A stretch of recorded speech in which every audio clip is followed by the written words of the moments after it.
The other night I had the privilege of speaking to our wonderful young adults community at their vision launch. Holly, Jamie and James have put together a cracker of a vision for the young adults in 2021 and asked me to speak from the Word about vision and purpose. I decided to use 1 Peter chapter 2. And in this text, which I'm about to read, Peter outlines our purpose as the church. But as he does, he speaks of our identity as the church. We learn from Peter that we can't understand our purpose without understanding our identity, because our identity and our purpose are one and the same. Let me read to you from 1 Peter chapter 2, verses 4 to 10. As you come to him, the living stone, rejected by humans but chosen by God and precious to him, you also, like living stones, are being built into a spiritual house to be a holy priesthood, offering spiritual sacrifices acceptable to God through Jesus Christ. For in Scripture it says, "See, I lay a stone in Zion, a chosen and precious cornerstone, and the one who trusts in him will never be put to shame." Now, to you who believe, this stone is precious, but to those who do not believe, the stone the builders rejected has become the cornerstone, and a stone that causes people to stumble, and a rock that makes them fall. They stumble because they disobey the message, which is also what they were destined for.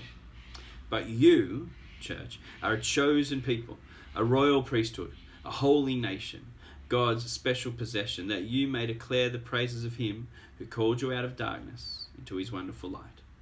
Once you were not a people, but you are the people of God. Once you had not received mercy, but now you have received mercy. Do you notice how our identity and calling are linked in these verses? I just think particularly verse 9, he says, "You are a chosen people, a royal priesthood, a holy nation, God's special possession, that you may declare the praises of him who called you out of darkness into his wonderful light."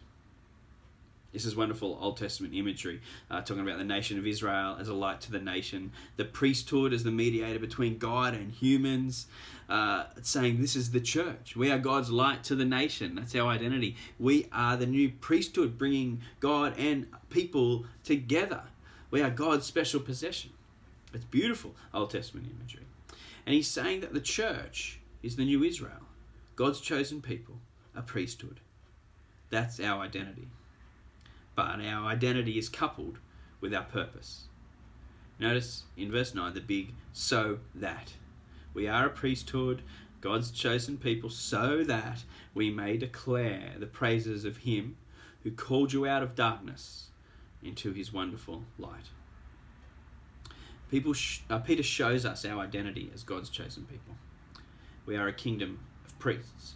We are his special possession, and therefore our purpose is to live our lives declaring his praises through word and deed, living such good lives, as Peter's about to say in verse 12, that even though people accuse us of doing wrong, they'll come to glorify God, but also declaring with our lips the praises of God as we share the gospel with those around him.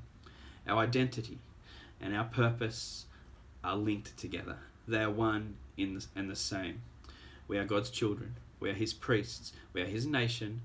That's our identity. And our purpose is to live like that. Our identity is our purpose. To be children of God is to live for him and to declare him to the world. And so go and do so today.